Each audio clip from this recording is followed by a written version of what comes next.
반갑습니다. 안녕하세요. 좋아요 누르고 시작. 그래.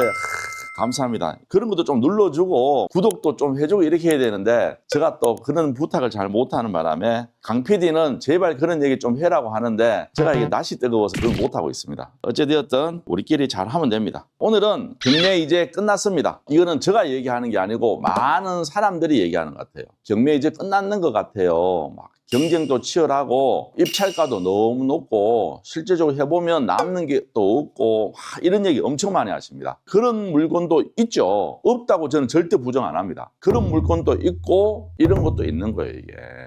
세상을 구분해서 보려고 내가 노력을 해야지 하나로 보려고 노력하시면 안 되는 거예요, 이게. 크게 보려면 숲을 봐야 되는 건 맞죠. 그렇지만 개별 나무 하나하나를 유심히 보다 보면 그에 대한 매력도 있고 거기에 내가 먹을 것도 있고 이런 거예요, 이게. 전체를 생각하지 말고 개별로 보셔야 된다. 저도 요즘 전문가반 수업을 하고 있는데 벌써 우리가 4주 됐나? 4주 지나면서 낙찰 받고 하시는 분들이 계속 나오고 있습니다. 물론 이제 또 준비하시는 분도 계시고 또 용기 있게 먼저 하신 분도 계시고 조금 더 좋은 거 하기 위해서 대기하시는 분들도 계시고 다양한 분들이 계신다 이 말이에요. 이게 무슨 말이냐면 저는 항상 수업 때도 얘기하는 게 낙찰 받으려고 노력하는 것보다는 좋은 거 하려고 노력하시라. 경매가 뭡니까? 내가 낙찰 받고 수익을 내는 게 목적이지 공부하는 게 절대 목적이 되어서는 안 된다고 저는 말씀드려요. 한 개 해서 뭐 200만 원, 300만 원 남기고 그거는 절대 안 해요. 경험해보면 내가 똑같은 시간을 투자했는데 이것밖에 수익이 안 돼? 이렇게 된다 이 말이에요. 생각해 보세요. 1억짜리 하나, 100만 원짜리 하나 법원에서 부르면 가야 되는 거는 똑같습니다. 무슨 말 이해돼요? 그래서 저는 투자를 할 때 돈을 쪼개지 말라고 항상 얘기해요. 자금이 작으면 작을수록 크게 굴러갈 생각을 해야지 작은 돈을 가지고 쪼개려고 하면 몸은 고생하는데 수익은 절대 안 납니다. 여러분들이 1억짜리에서 수익이 많이 날 것 같아요? 10억짜리에서 수익이 많이 날 것 같아요? 당연히 큰 거를 해야지 크게 굴러야지만 수익이 난다 이 말이에요. 그래서 저는 항상 돈을 쪼개지 말고 한 개를 하더라도 제대로 되는 걸 하려고 노력을 해야지 낙찰이 목적이 되어서는 절대 안 된다고 저는 알려드리고 있어요. 그래서 우리가 지금 신탁 공매반도 이제 저희들이 운영을 하는데 그 안에서도 저희들이 낙찰의 경험보다는 수익을 크게 가는 방법을 알려드리려고 하는 거고 물론 신탁의 매력도 있고 그만큼 위험성도 있는 거예요. 그 위험성을 어떻게 내가 했지 않느냐도 굉장히 중요한 거고 사실 그렇게 신탁까지 가기 위해서는 경매를 충분히 이해하고 넘어가셔야지 여러분들이 그 신탁조차도 내가 자신 있게 할 수 있다 이 말이에요. 경매도 잘 못하시면서 나는 바로 신탁해서 해야 되겠다. 물론 그래도 나쁘진 않지만 사람이 단계라는 게 있잖아, 그렇죠? 경매를 충분히 이해하시고 공부한 후에 이렇게 넘어가시는 게 좋은데 무작정 떼쓰시는 분들도 엄청 많아요. 어제도 어떤 한 분이 전화 와서 그 반에 왜 안 넣어주냐면서 저한테 개인적으로 하시는 분도 있고 자리가 없는데 어떻게 하느냐 해도 한 명 빼면 되지 않느냐 이런 식으로도 있고 한 명 더 들어간다 해서 뭐 달라지는 게 뭐 있느냐 굉장히 이기적으로 생각하시는 분들도 많단 말이에요. 근데 중요한 거는 그분이 충분히 준비된 사람이었으면 그래 한번 해봅시다 제가 얘기했을 것 같아요. 근데 제가 봤을 때는 전혀 준비 안 된 사람이 때만 쓰는 것 같아요 이 말이에요. 그러면 오늘 주제는 다시 넘어가도록 할게요. 경매 이제 끝났다가 아니고 이게 끝났기 때문에 다시 시작을 할 수 있다는 이 뜻입니다. 그래서 여러분들이 경매를 남들과 똑같이 생각하면 절대 돈을 못 벌어요. 그래서 여러분들한테 오늘 낙찰되는 물건을 하나 보여드리면서 이렇게 작은 돈으로 이 정도 수익 내구나 이런 것도 제가 한번 보여드리고 싶어서 물건을 하나 가지고 나왔는데 여러분들 보면서 같이 의견을 나누도록 하겠습니다. 물건 하나 보도록 할게요. 자, 여기는 일산 동구 식사동인데 물건 종류가 뭐예요? 다세대 빌라예요. 그리고 대지권이 26평, 서울에서는 상상도 못할 대지 평수입니다. 그리고 건물이 몇 평? 20평, 전용 68.95평방미터고 감정가는 2억 3,900에 1억 6,700에 낙찰되었는데 무려 21번이 들어왔습니다. 2011년 경기도에서 10년 이상 되었다 그러면 제가 봤을 때는 완전 신축은 아니고 그래도 이 동네 안에서는 구축이지 않겠냐? 이 정도 되는 물건인데도 왜 이만큼 많은 사람이 입찰 들어왔으며 이 사람은 먹을 게 있느냐 먹을 게 있는지 없는지 우리가 어떻게 확인하면 됩니까? 실거래가를 확인해 보면 여기는 실거래가가 도대체 한 달에 몇 개, 1년에 몇 개 일어나면 과연 내가 낙찰받으면 매도가 될 수 있는 물건인지를 파악을 하고 입찰을 봐야 된다 이 말이에요. 그런 것까지 제가 같이 한번 보여드리도록 하겠습니다. 동국 홈타운, 일산 동국 홈타운. 눈치 빠른 분은 이렇게 생각하실 거예요. 일산에 가면 병원 중에 동국대학병원 있죠. 아, 그러면 동국대학병원 근처겠구나. 이름도 주소도 동국로예요. 오, 금으로 치장했네. 어찌되었든 이런 상황이다. 보시는 것처럼 말소 기준은 2021년 2월 5일이고 전입은 2020년 6월 3일 분 계시는데 이분은 대학력이 있다 없다? 없습니다. 그런데 그 위에 보면 주거 임차인에서 전입일자가 2012년도에 있다. 그러면 어떻게 됩니까? 이분은 대학력이 있는 분이다. 그런데 대학력이 있는 분이 한 사람이 있고 그 이후에 2020년에 들어온 사람이 있다.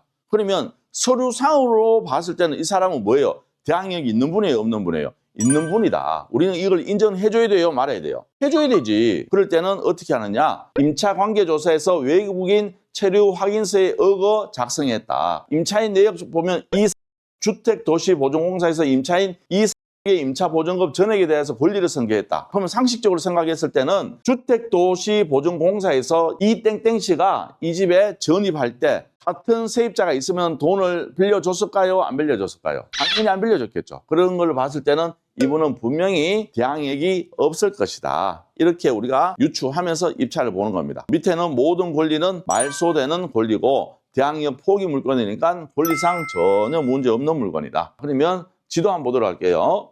위시티자이 진짜 경매의 단골 손님이에요. 경매 엄청 많이 나오는데 연예인들이 여기 어마무시하게 사는데 전에 김구라 그 채널에서 봤는데 연예인들이 여기 이 단지에서만 한 200명 정도 산다고 얘기 들었어요. 제가 얼핏 들었는데 정확한 정보인지 모르겠는데 제가 얼핏 듣기로는 약 한 200명 정도가 산답니다. 그 바로 옆에 동국대학교가 있습니다. 동국대학교 일산병원도 여기 있고 그래서 여기 동국대학교 분교죠. 분교가 있고 여기 있는 집입니다. 입지적으로 봤을 때는 거의 완성이에요. 왜?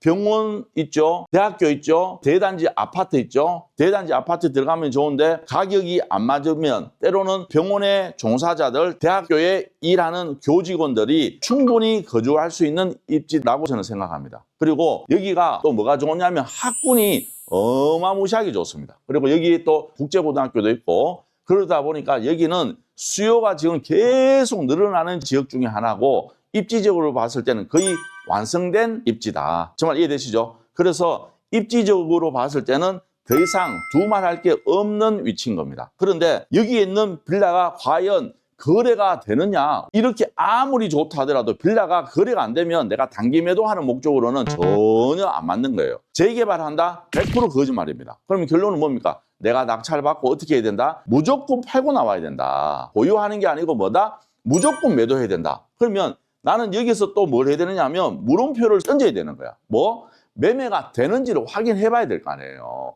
부동산 사장님은 판다 그러면 어떻게 해요? 매매가 안 된다 그러고 산다 그러면 매물 없다 얘기합니다. 그럼 내가 헷갈리잖아. 그런데 그거를 객관적으로 확인하는 건 뭐예요? 실거래가를 확인해 보면 된다 이 말입니다. 그래서 저희들이 확인해 봤는데 보시는 것처럼 2024년 7월달 그리고 이건 2023년이네. 그리고 2022년, 21년 올해만 벌써 2건이 거래되었는데 우리하고 같은 면적에 여기는 뭐가 있어요? 엘베가 있습니다. 사용 승인은 우리하고 똑같은 2011년 7월 25일이고 주소는 우리하고 똑같은 물건이에요. 우리하고 같은 평형의 물건이 2억 3천에 2건이나 올해도 거래되었다 이 말이에요. 아, 내가 가격만 맞으면 충분히 거래가 되겠구나. 그러면 또 여기서만 끝내는 게 아니고 네이버 부동산 한번 들어가 보셔야 되겠죠. 네이버 부동산도 들어가 보도록 할게요. 이거는 타운형으로 되어 있는 빌라인데 매물은 하나밖에 없고 얼마?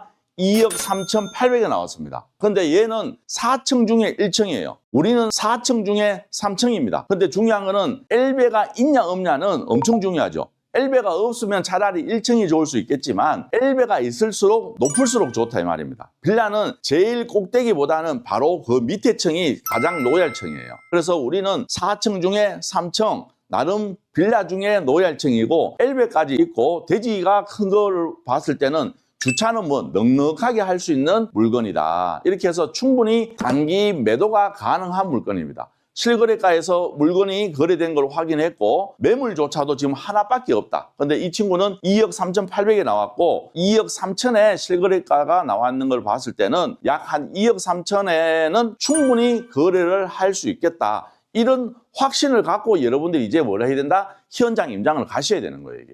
그리고 현장 임장 가셔서 물건에 특별한 하자가 없다 그러면 그때는 뭐 한다? 바로 입찰 보시는 겁니다. 2억 3천에 매도된다 그러면 이분은 얼마에 낙찰 받았다? 1억 6,700에 받았어요. 매도가를 2억 3천에 보고 1억 6,700이면 결론은 얼마입니까? 6,300 정도의 뭐가 생겼다? 단기 매도 차익이 생겼다 이 말입니다.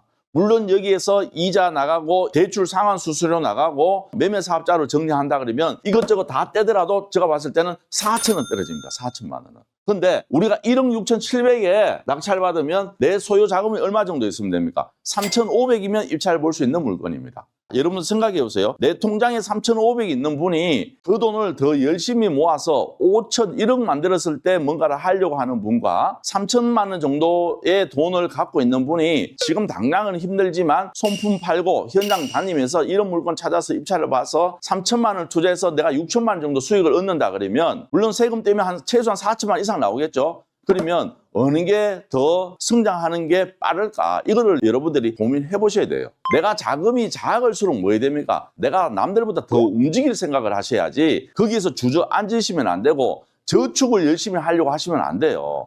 기본적인 저축은 해야 되겠지만 저는 이 저축의 개념을 또 좀 다르게 생각합니다. 왜? 차라리 이런 물건 사서 이자를 내는 게 성장하는데 속도가 훨씬 더 빠른 거예요, 이게. 그리고 내가 나이가 젊을수록 빨리 이런 걸 하셔야 되고 그 꿈을 깨셔야 되는 거예요, 이게. 그러면 작은 돈으로도 3천만 원 갖고 이거 하나 해서 내가 정리해서 세금까지 다 내면 내 자금이 이제 얼마 됩니까? 이제 7천만 원 되는 거예요, 이게. 이 7천만 원 가지고 한 번 더 구르면 최소한 내가 1억 이상의 자금을 확보할 수 있는 거예요, 이게. 그러면 1억 가지고는 2억까지 버는데 3천만 원 가지고 1억을 만드는 것보다는 1억 가지고 2억에 가는 속도가 최소한 반은 더 전략이 될 겁니다. 그러면 2억에서 4억, 4억에서 10억까지 가는 거는 생각보다는 빠른 속도로 진행할 수 있는 거예요, 이게. 이렇게 여러분들이 자산을 불려가려고 노력하셔야 되는 거지 내가 자금 없다 생각하시면 아무것도 안 되는 거예요, 이게.